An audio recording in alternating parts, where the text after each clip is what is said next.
가자!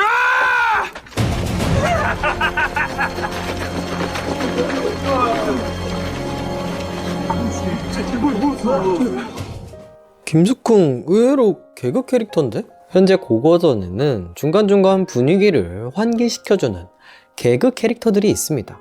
강감찬 부인, 장현우 황보유이, 그리고 떠오르는 라이징 스타 김숙흥. 실제로 이랬을지는 알 수 없지만 유쾌한 모습이 보는 이로 하여금 자칫 무거울 수도 있는 사극의 분위기를 환기시켜준다는 점에서 재미있는 캐릭터 구성이라는 생각이 듭니다. 해서 이번 주제는 바로 김숙흥 장군 단독으로 하려 했지만 기록이 너무나도 짧고 부족해서 조금 더 추가해서 양규와 김숙흥은 왜 예전에서 그렇게 치열하게 싸웠나에 대해서 좀 자세히 알아볼까 합니다. 그럼 본 내용으로 바로 가시죠. 김숙흥 역시도 과거 기록이 없습니다. 양규 지체문과 비슷하게 2차 여효전쟁 이전까지는 기록이 없지만 2차 여효전쟁에서 강한 임팩트를 냈음에는 이 세 명이 다 똑같죠. 이번 고거전으로 인해 고려 인물들을 여러 방면으로 찾아보고는 있으나 정말 기록이 처참해서 너무나도 안타깝습니다. 그러나 있는 기록과 함께 저의 상상력을 동원해 보겠습니다.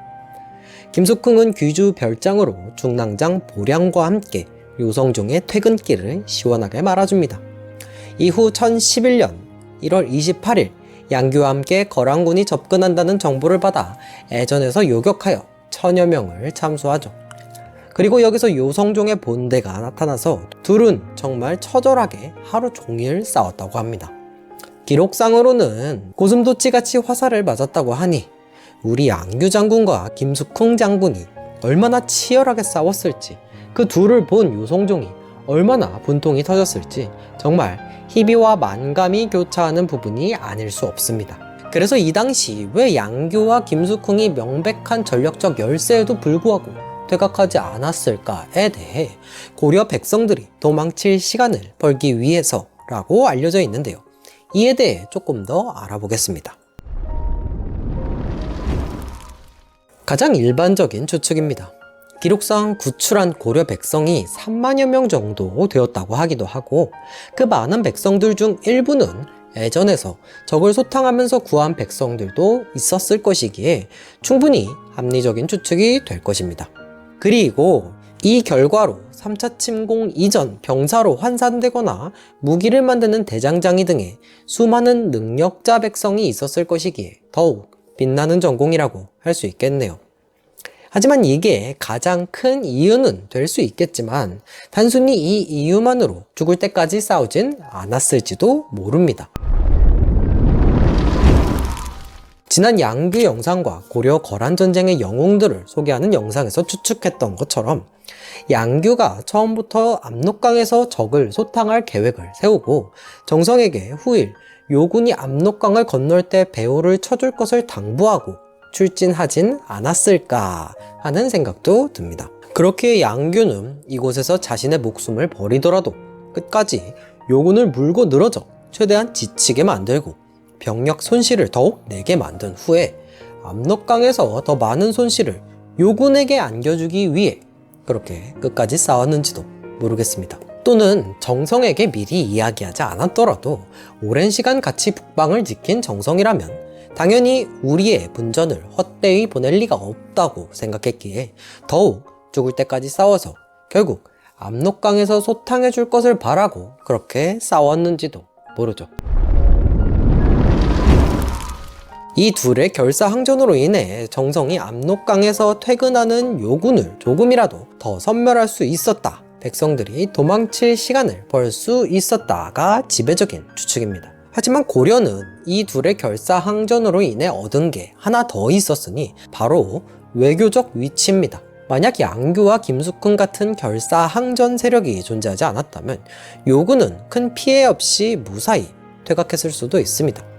이 과정에서도 정성이 후방을 공격했을 수 있지만 그렇지 않았다고 가정한다면 요군은 침공 당시 받은 피해를 제외하고는 결과적으로는 절반 이상은 이긴 전쟁이 될 수도 있었겠죠. 그랬다면 그것을 명분으로 3차 침공으로 올 수도 있었고 지속적인 외교적 압박으로 인해 전쟁을 하지 않고도 고려의 조공을 받을 수도 있었을 겁니다. 그러나 고려는 이 둘의 항전으로 인해 큰 피해를 받았음에도 오히려 목소리를 높일 수 있는 위치에 있게 되었다고 봅니다. 실제로 이후 기록에서도 보면 요나라가 퇴각 후 친조 수락 및 강동 육주 반환을 조건으로 전쟁을 마무리했고, 고려가 친조 안 하고 뻑인 것, 강동 육주? 안 줄 건데? 한 것도 보면 이 둘의 항전이 외교적 우위까진 몰라도 동등함을 가질 수 있도록 해주었다고 생각합니다. 한참 뒤인 조선판 2차 여요전쟁이라고 볼 수 있는 병자호란은 2차 여요전쟁과 굉장히 흡사한 양상을 띠는데, 결과가 천지 차이였다는 것을 통해 양규와 김숙궁, 정성 같은 존재의 유무 자체가 나라의 외교적인 힘을 유지할 수 있고, 이를 통해 세패나 노동력 상실 등으로 인한 실질적인 국력 손실을 줄이거나 없앨 수 있었음을 본다면, 단순히 나라를 위기에서 구한 것보다 더 큰 나비 효과를 낸 것이 아닐까라고 생각해 볼 수 있겠습니다. 아니, 예전에서 적 본대를 만날 거라고 생각도 못했을 텐데 그런 생각을 할 시간이 어디 있음? 물론 예전에서 요성종을 만날 거라고 생각했을 수도 아닐 수도 있겠습니다. 후자라면 이런 생각을 할 여유조차 없었겠죠. 그러나 전자라면 충분히 생각이 가능한 요소였을 거라고 봅니다. 고려의 장수이기 전에 고려의 신하입니다. 왜 그렇게 치열하게 싸웠죠? 당연히 고려라는 자신의 나라를 위한 우국 충정에서였을 겁니다. 백성들을 도망치게 하려 했다는 것도 기록에 의거한 이야기가 아닙니다. 그 당시 상황을 추측하여 이랬을 것이다 라고 이야기한 것이고, 어느 정도 합리적으로 보이기에 그것이 정설일 가능성이 있다라는 것이죠. 당연히 나라에 어떤 것이 더 이득일까를 생각할 시간적 여유가 충분했다면, 그리고 그냥 아무 생각 없이 적을 쓸어버리려고 뛰어다녔던 장수가 아닌 양규 같은 장수였다면 생각할 수 있는 부분이 아니었을까요? 기록이 있지도 않은데 그런 가정해서 뭐함? 어차피 사실도 아닌데. 물론 사실만을 생각할 수도 있습니다. 하지만 우리는 이런 추측과 상상을 통해 이런저런 가정을 해볼 수 있습니다. 근데 본질적으로 왜 이러죠? 바로 기록이 부실하거나 우리의 마음에 남아있는 인물들의 아쉬움 때문입니다. 우리는 이런 아쉬움을 여러 사설을 비교하고 분석해서 추측하곤 하죠. 하지만 고려에는 그럴 만한 사서의 기록이 부족한 게 사실이기에 더더욱 아쉬우면서도 오히려 재미있는 부분이 될 수도 있는 것이죠. 소설가가 역사를 만들고 있는 거 아님? 이렇게 반문하실 수 있는 분들이 계실까 하여 첨언을 해보자면, 고려의 군체계인 군반시족 제설과 부병 제설의 두 학설이 갑론을박하던 와중 이 둘을 합친 경회군 혼성 제설이라는 것이 탄생했었습니다. 이는 기록을 토대로 새로 만든 가설이고, 실제로 이 가설을 채용해서 고려군을 재편해본다면 놀랍게도 부병제설과 군반제설의 문제점이 다 해결되었기에 경외군 혼성제설이라는 가설은 실질적인 정설처럼 치부되기도 합니다. 그러나 기록 어디를 찾아봐도 경군과 왜군을 혼성해서 편제하였다라는 기록은 존재하지 않기에 이 경외군 혼성제설 자체는 엄밀히 말하자면 상상을 더한 허구죠.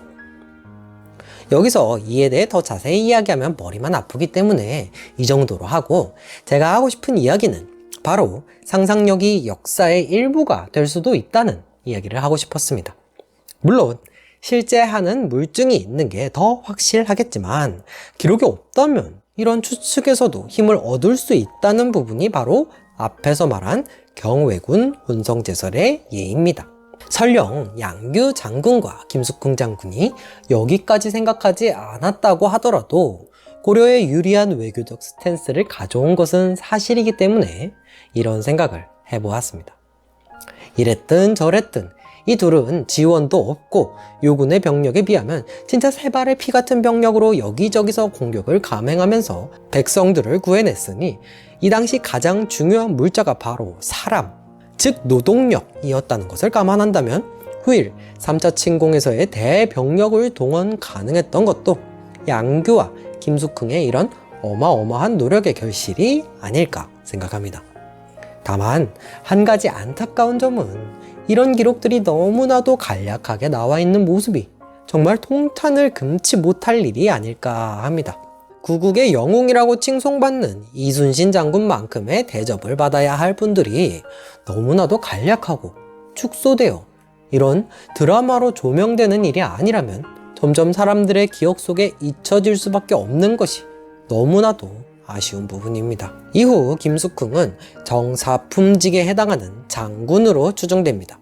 참고로 정사품직은 강감찬의 예부 실황과 같은 급으로 무관 중에서는 정삼품 상장군, 종삼품 대장군 다음에 넘버 3 직책으로 생전 정칠품직인 기주별장이었던 김숙흥에게는 크나큰 영예였겠습니다. 추가로 양규 또한 사후 공부상서로 추정되었는데 이는 정이품에 해당하는 관직으로 고려의 이성 6부 중추원 체제에서 6부의 상서가 된 것이었는데 비록 6부 중 꼴찌부의 상서라고 해도 정이품이면 목종대, 국정농단의 원흉, 김치양의 우보갸와 동급이었기에 굉장히 높은 자리까지 올라가게 된 것이었고 또한 문치주의 국가에서 문관직을 대수받는 것은 가장 큰 입신양명이었기에 양규는 결국 자신의 몸을 바쳐 나라를 구하고 이로 인해 아들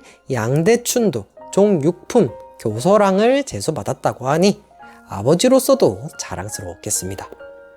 이후 현종은 양규와 김숙흥의 아내에게 각각 곡식 100석, 50석을 연금으로 지급하였고 후일 1019년에는 공신 녹권, 1024년에는 사만후 벽상 공신에 올리니 현종이 얼마나 이 둘에게 고마움을 느꼈을지는 안 봐도 비디오겠습니다. 게다가 이후 1046년에는 이 둘을 공신각에 초상을 걸기까지 했다고 하니 고려 사람들 입장에서는 얼마나 영웅으로 칭송받았을까를 생각하면 후대의 우리가 저조차도 기억에서 잊혀져 있었던 게 너무나도 죄스럽고 안타깝습니다. 오늘의 우리는 항상 과거에 누군가가 있었기에 있다 라고 생각하는 입장에서 드라마로 인해 재조명이 되지 않았다면 우리의 기억에서 잊혀졌을 또는 아예 배운 적도 없을 이런 역사를 우리는 꼭 기억해야겠습니다. 여담이지만 과거부터 현재까지 역사 교과서가 단순히 사건의 순서와 무슨 왕이 뭐 했다, 무슨 인물이 뭐 했다를 가르치기보다는 이런 역사적 인물들의 이야기와 함께 왜 이런 사건이 일어났는지, 왜 이렇게 대처했는지 등등의 생각을 확장하는 식으로 발전한다면 얼마나 좋을까 하는 생각도 해봅니다. 오늘도 시청해주셔서 감사합니다. 참, 그리고 양규 지체문 장군과 함께 김숙흥 장군도 꼭 기억해 주시길 바랍니다. 꼰대였습니다. 조태꿀 조태꿀 조태꿀 조태꿀 조태꿀 조태꿀 조태꿀 조태꿀